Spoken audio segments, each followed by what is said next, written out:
ಎಲ್ರಿಗೂ ನಮಸ್ಕಾರ. ವಿಶೇಷವಾಗಿ ಇವತ್ತು ನಮ್ಮ ಸ್ವತಂತ್ರ ಭಾರತದ ಇತಿಹಾಸವನ್ನ ನೋಡಿದಾಗ ನಮ್ಮ ಭಾರತ ದೇಶಕ್ಕೆ, ನಮ್ಮ ಭಾರತದ ಅಭಿವೃದ್ಧಿಗೆ, ನಮ್ಮ ಭಾರತ ಮಾತೆಯ ಗೌರವವನ್ನ ಎತ್ತಿ ಹಿಡಿಯೋದನ್ನ ನೋಡಿದಾಗ ಸ್ವತಂತ್ರ ಭಾರತದ ಇತಿಹಾಸದಲ್ಲಿ ಅಟಲ್ ಬಿಹಾರಿ ವಾಜಪೇಯಿ ಅವ್ರನ್ನ ಬಿಟ್ರೆ ಇಂದಿನ ನಮ್ಮೆಲ್ಲರ ನೆಚ್ಚಿನ ಪ್ರಧಾನ ಮಂತ್ರಿಗಳಾದಂತ ನರೇಂದ್ರ ಮೋದಿಜಿ ಅವರ ನೇತೃತ್ವದಲ್ಲಿ ವಿಶೇಷವಾಗಿ ಗ್ರಾಮೀಣ ಭಾಗವನ್ನ ಕಾನ್ಸಂಟ್ರೇಟ್ ಮಾಡಿ, ಮೊದಲು ಕೂಡ ನಾವು ನರೇಗಾ ಅಂತ ಹೇಳ್ತಿದ್ವಿ, ಉದ್ಯೋಗ ಖಾತ್ರಿ ಯೋಜನೆ ಅಂತ ಹೇಳ್ತಿದ್ವಿ. ಇದೆಲ್ಲಾನು ಕೂಡ 1960ರಿಂದ ಗ್ರಾಮೀಣ ಭಾಗದ ವಿಕಾಸಕ್ಕಾಗಿ ಇದ್ರೂ ಕೂಡ ಅಷ್ಟರ ಮಟ್ಟಿಗೆ ಇದು ಅಭಿವೃದ್ಧಿ ಆಗಿರ್ಲಿಲ್ಲ ಮತ್ತು ಎಫೆಕ್ಟಿವ್ ಆಗಿ ಇದು ಕಾರ್ಯ ಮಾಡಿರ್ಲಿಲ್ಲ. ಹಾಗಾಗಿ ಇದರಲ್ಲಿ ಈ ಬಿಲ್ ಅಲ್ಲಿ, ಮೊದಲಿನ ಬಿಲ್ ಅಲ್ಲಿ ಅನೇಕ ಲೋಪದೋಷಗಳನ್ನ ತಿದ್ದುಪಡಿ ಮಾಡಿ ಅದಕ್ಕೆ ಒಂದು ಸ್ಟ್ರಾಂಗ್ ಆದ ಬೇಸನ್ನ ಹಾಕಿ ಇವತ್ತಿನ ಪರಿಸ್ಥಿತಿಯಲ್ಲಿ 2025ರ ನಂತರದ ಪರಿಸ್ಥಿತಿಯಲ್ಲಿ ಗ್ರಾಮೀಣ ಭಾಗದಲ್ಲಿ ನಾವೇನೇನು ಕಾರ್ಯಗಳನ್ನ ಕೈಗೊಳ್ಳಬೇಕು, 4 ಪ್ರಮುಖವಾದ ಅಂಶಗಳನ್ನ ಇದರಲ್ಲಿ ಮೋದಿಜಿ ಅವರು ಇಟ್ಕೊಂಡಿದ್ದಾರೆ. ಅದರಲ್ಲಿ ಮಹಿಳೆಯರಿಗೆ ಪ್ರಾಧಾನ್ಯತೆಯನ್ನ ಕೊಟ್ಟಿದ್ದಾರೆ. ಯಾಕಂದ್ರೆ ಮಹಿಳೆಯರು ಕೂಡ, ರೈತ ಮಹಿಳೆಯರು ಕೂಡ ಅವರು ಮನೆಯಲ್ಲಿ ಉದ್ಯೋಗ ಇಲ್ಲ ಅಂತ ಅನ್ನೋದಕ್ಕಿಂತ ಆ ಮಹಿಳೆಯರಿಗೆ ಇದರಲ್ಲಿ ಅವಕಾಶವನ್ನ ಕೊಟ್ಟಿದ್ದಾರೆ. ವಿಶೇಷವಾಗಿ ಒಬ್ಬಂಟಿಗ ಮಹಿಳೆಯರು, ಯಾಕಂದ್ರೆ ಗಂಡ ತೀರ್ ಹೋದ್ಮೇಲೆ ಅವಳಿಗೆ ಕುಟುಂಬ ನಡೆಸೋದು ಕೂಡ ಗ್ರಾಮೀಣ ಭಾಗದಲ್ಲಿ ತುಂಬಾ ತೊಂದರೆ ಆಗ್ತಕ್ಕಂತ ಒಂದು ನೆನಪನ್ನ ಇಟ್ಕೊಂಡು ಮಹಿಳೆಯರ ಜೊತೆಗೆ ಯಾರು ಒಬ್ಬಳೇ ಮಹಿಳೆ ಇರ್ತಾಳೆ ಅವಳಿಗೆ ಇಂಪಾರ್ಟೆನ್ಸ್ ಅನ್ನು ಕೊಟ್ಟಿದ್ದಾರೆ. ಅಂಗವಿಕಲರಿಗೆ ಇದರಲ್ಲಿ ಅವಕಾಶವನ್ನ ಕೊಟ್ಟಿದ್ದಾರೆ.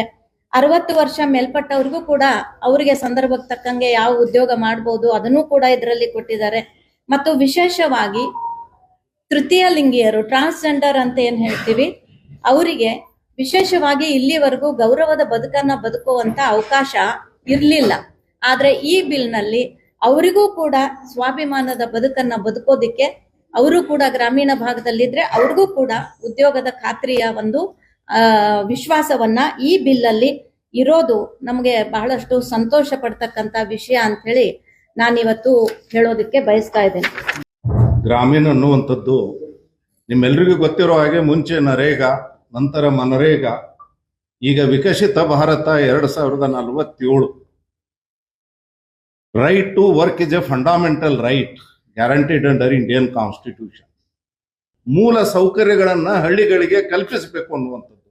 ಅದು ನೀರಿನ ವ್ಯವಸ್ಥೆ ಆಗಿರಬಹುದು, ಗ್ರಾಮ ಪಂಚಾಯಿತಿಯ ಸುಧಾರಣೆ ಆಗಿರಬಹುದು, ಮೂಲ ಸೌಕರ್ಯಗಳನ್ನ ಪಂಚಾಯಿತಿಗಳಿಗೆ, ಗ್ರಾಮಗಳಿಗೆ ಒದಗಿಸಿರುವಂತದ್ದಕ್ಕೆ ಕನೆಕ್ಟ್ ಮಾಡಬೇಕಾಗಿರುವಂಥದ್ದು. ಈಗ ಸುಳ್ಳು ಸುದ್ದಿಯನ್ನು ಏನು ಹಬ್ಬಿಸ್ತಾ ಇದ್ದಾರೆ ಕಾಂಗ್ರೆಸ್ದವರು ಅಂತ ಹೇಳಿದ್ರೆ, ಇದರಲ್ಲಿ ಗ್ರಾಮ ಪಂಚಾಯಿತಿಗಳನ್ನ ಮೀರಿ ಇದನ್ನು ಮಾಡ್ತಾ ಇದ್ದಾರೆ, ಅವ್ರಿಗೆ ಏನೋ ಹಕ್ಕೆ ಇರೋಲ್ಲ ಅಂತ. This is totally wrong. ಎಲ್ಲ ಕ್ರಿಯಾ ಯೋಜನೆಗಳು ಪಂಚಾಯಿತಿಯಿಂದಲೇ ಆಗುತ್ತೆ.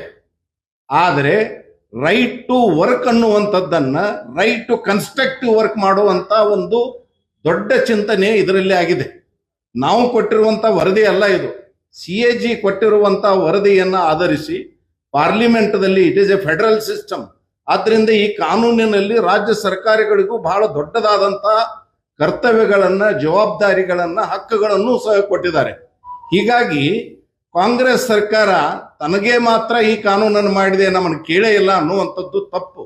ಇದನ್ನ ಪಾರ್ಲಿಮೆಂಟ್ದಲ್ಲಿ ಬಹಳ ವಿವರಾತ್ಮಕವಾಗಿ ಚರ್ಚೆಯಾಗಿದೆ. ಇದರ ಮೇಲೆ ಪಾರ್ಲಿಮೆಂಟ್ದಲ್ಲಿ ಡೆಲಿಗೇಷನ್ಗಳನ್ನು ತೆಗೆದುಕೊಂಡು ಹೋಗಿ ಸೆಷನ್ಗಳು ನಡೆದಿವೆ. ಆದ್ರಿಂದ ಕಾಂಗ್ರೆಸ್ ಸರ್ಕಾರ ಇದೊಂದು ಅಪಪ್ರಚಾರ ಮಾಡೋ ದೃಷ್ಟಿಕೋನದಿಂದ ಇದನ್ನು ಮಾಡ್ತಾ ಇದೆ.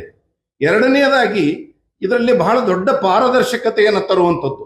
ಡಿಜಿಟಲ್ ಪೇಮೆಂಟ್ ಆಗಬೇಕು, ಡ್ಯಾಶ್ಬೋರ್ಡ್ಗಳ ನಿರ್ಮಾಣಗಳಾಗಬೇಕು, ಯಾವ ಕೆಲಸಗಳನ್ನು ನೀವು ತೆಗೆದುಕೊಂಡಿದ್ದೀರಿ ಅನ್ನುವಂಥದ್ದನ್ನು ತಿಳಿಸ್ಬೇಕು.